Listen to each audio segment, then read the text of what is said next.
अस्सलाम वालेकुम students. Chapter है 6 केमिकल बॉन्डिंग। केमिस्ट्री का इंट्रोडक्शन दे दें। एटम्स बॉन्ड क्यों बनाते हैं, एटम्स बॉन्ड क्यों बनाते हैं। पोटेंशियल एनर्जी जिसे हम बेयर एनर्जी भी कहते हैं, उसको कम करने के लिए, स्टेबिलिटी अटेन करने के लिए, और उनके करीब तरीन नोबल गैस हैं उसके इलेक्ट्रॉनिक कन्फिगरेशन को अटेन करने के लिए atoms make bonds. Noble gases have become criteria for bond formation. Noble gases को क्राइटेरिया दिया गया है कि वो बॉन्ड फॉर्मेशन के लिए हमारे पास क्राइटेरिया के तौर पर इस्तेमाल किए जाते हैं। ऐसा क्यों है? क्योंकि नोबल गैसेज का ऑक्टेट कंप्लीट होता है, helium follows duplet while others noble gases follows octet rule. Duplet rule क्या है? डुप्लेट रूल है टेंडेंसी ऑफ अटेनिंग 2 इलेक्ट्रॉन, जबकि ऑक्टेट रूल क्या है? Octet rule is the tendency of attaining 8 electrons. Beryllium की बात करें तो beryllium and boron are electron deficient element to complete octet and mostly they are Lewis acid. इनका electron deficient होते हैं, हमेशा ये कभी भी अपना ऑक्टेट कंप्लीट नहीं कर पाते। इसी वजह से ये क्या करते हैं, कोऑर्डिनेट कोवेलेंट बॉन्ड बना के अपना अपना ऑक्टेट को कंप्लीट करते हैं। मेन टॉपिक्स देखते चलें, इन फार्मूलाज को याद रखें कि if number of bonds and number of lone pairs is equal to 4 the octet rule is followed. If number of bonds and number of lone pairs is less than 4, then atom will be electron deficient, as in the case of boron fluoride. And if number of bonds plus number of lone pairs is greater than 4, then atom will follow not any rule, और octet rule को follow नहीं करेगा। जैसे कि PCl 5 है, इसमें number of bonds और number of lone pairs 4 से ज़्यादा हैं, 5 हैं, तो इस वजह से ये octet rule को follow नहीं करता। अट्रैक्शन की बात करें तो उससे रिलीज ऑफ एनर्जी होती है, जबकि रिपल्शन से होती है गेन एनर्जी। रिपल्शन से मॉलिक्यूल्स को ब्रिंग अबाउट करते हैं, बहुत रिपल्शन होती है, पोटेंशियल एनर्जी स्टोर होती है, इसलिए गेन एनर्जी होती है। Repulsion is the first develop force repulsion होती है, एंड शॉर्टेस्ट चार्ज का शॉर्टेस्ट रिपल्शन है एवर मेमोरी। आयनाइजेशन एनर्जी की बात करें तो इट इज ऑलवेज एंडोथर्मिक होती है। Ionization energy is inversely proportional to atomic radius factor है।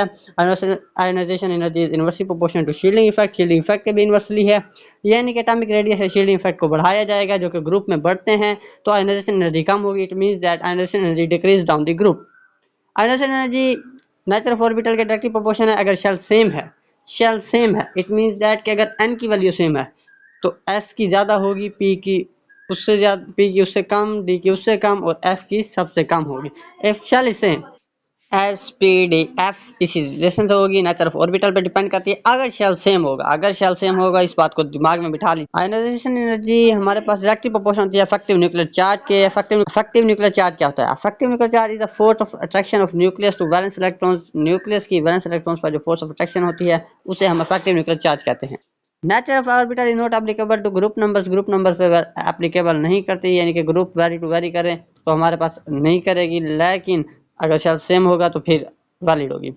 फुली फील्ड सब शेल हमारे पास मोर स्टेबल होता है, ये आप सबको पता है, पार्शियल फील्ड से, और पार्शियल फील्ड मोर स्टेबल होता है इनकम्प्लीट सब शेल से। Ionization energy has no trend variation in group में कोई ट्रेंड वेरिएशन नहीं है, कोई भी वेरिएशन जो ट्रेंड है हमारे पास वेरिएट नहीं करता। इट मींस दैट कि ग्रुप में ionization energy up to down हमारे पास क्या होगी? डिक्रीज होगी, लेकिन पीरियड में हमारे पास क्या करता है? पॉपुलैरिटी आ जाती है, एबनॉर्मैलिटी आ जाती है।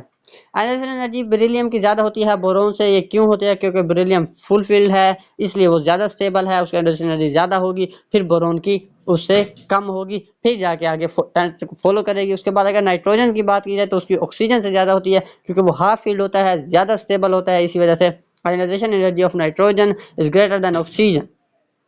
Ionization energy is minimum for alkali metals and maximum for noble gases के लिए हमारे पास मैक्सिमम होती है, क्योंकि आयनाइजेशन एनर्जी हमारे पास इलेक्ट्रॉन को निकालना है, और नोबल गैसेस इलेक्ट्रॉन को निकालना बहुत ज़्यादा मुश्किल होता है। और दूसरी बात कि सेकंड आयनाइजेशन एनर्जी हमेशा फर्स्ट आयनाइजेशन एनर्जी से ज़्यादा होती है। जैसे कि मैग्नीशियम के केस में first ionization energy 738 kilo joule per mole, जबकि second ionization energy 1450 kilo joule per mole होती है।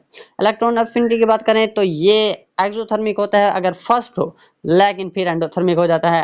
फर्स्ट एक्सोथर्मिक इस वजह से होता है क्योंकि जब हम इलेक्ट्रॉन एटम में डालते हैं तो एनर्जी रिलीज होती है, इस वजह से एक्सोथर्मिक होता है। मगर जब दूसरा इलेक्ट्रॉन डालने के लिए कोशिश करते हैं तो जो पहले इलेक्ट्रॉन होते हैं वो आने वाले इलेक्ट्रॉन को रिपेल करते हैं और हमें एनर्जी स्पेंड करनी पड़ती है, और इस वजह से ये एंडोथर्मिक हो जाता है।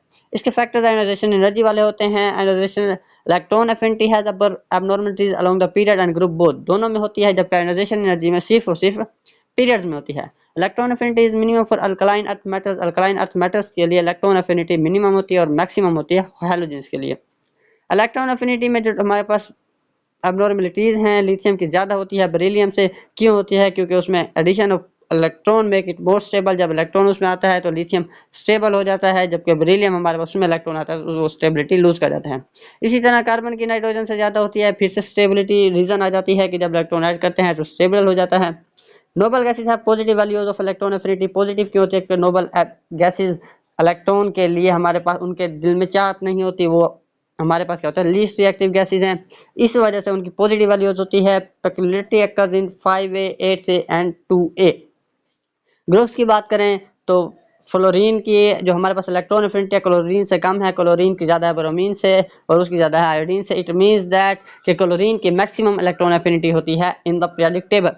Smallest atomic size and high electronic cloud induce peculiarity in किसमें? फ्लोरीन में। And addition of electron becomes difficult, क्योंकि फ्लोरीन का साइज स्मॉल होता है, इलेक्ट्रॉनिक क्लाउड ज़्यादा होता है, इस वजह से इलेक्ट्रॉन की एडिशन थोड़ी मुश्किल हो जाती है और इसी वजह से उसकी इलेक्ट्रॉन एफिनिटी की वैल्यू कम हो जाती है और यही ट्रेंड ऑक्सीजन में होता है और इसी वजह से फ्लोरीन की इलेक्ट्रॉन एफिनिटी क्लोरीन की निस्बत कम होती है।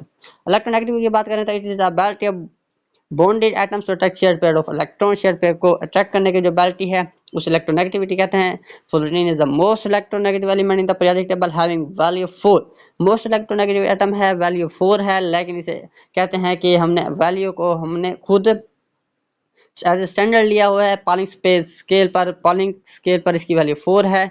अगर इलेक्ट्रोनेगेटिविटी डिफरेंस 4 आ जाए तो कंपाउंड 100% आयोनिक होगा, अगर 0 आ जाए तो कंपाउंड 100% कोवलेंट होगा। As in the case of hydrogen atoms to similar atoms के दरमियान हमारे पास इलेक्ट्रोनेगेटिव डिफरेंस 0 आ जाता है और कंपाउंड 100% कोवलेंट हो जाता है।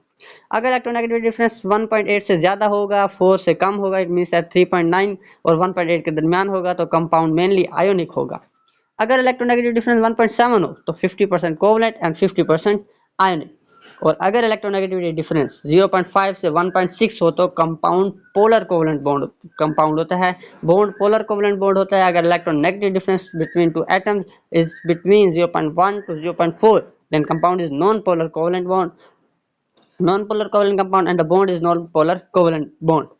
एक्सेप्शन क्या है? HF है, इसमें इलेक्ट्रोनेगेटिव डिफरेंस 1.9 है लेकिन आयोनिक नहीं होता। क्यों नहीं होता? क्योंकि आयोनिक कंपाउंड की एक कंडीशन है कि हमारे पास एक हाई इलेक्ट्रॉन एफिनिटी वाला एटम होना चाहिए और लो आयोनाइजेशन एनर्जी वाला एटम होना चाहिए। फ्लोरीन के पास तो हाई इलेक्ट्रॉन एफिनिटी है लेकिन हाइड्रोजन के पास लो आयोनाइजेशन एनर्जी नहीं है, उसकी आयोनाइजेशन एनर्जी वैल्यू हाई है, इसी वजह से ये आयनिक बॉन्ड नहीं होता हमारे पास। हाइड्रोजन फ्लोराइड में हमारे पास आयनिक बॉन्ड नहीं होता। Metals and non metals form ionic bond, two non metals form covalent bond while two metals, metal और मेटल के दरमियान कोवलेंट बॉन्ड हो, मेटल और नॉन मेटल के दरमियान हमारे पास आयनिक होगा, जबकि दो नॉन मेटल्स के दरमियान हमेशा कोवलेंट बॉन्ड पाया जाता है। और इसी के साथ हमारा पार्ट 1 लेक्चर खत्म हुआ। अल्लाह हाफिज़। आगे हम पढ़ेंगे इंशाअल्लाह। अल्लाह हाफिज़।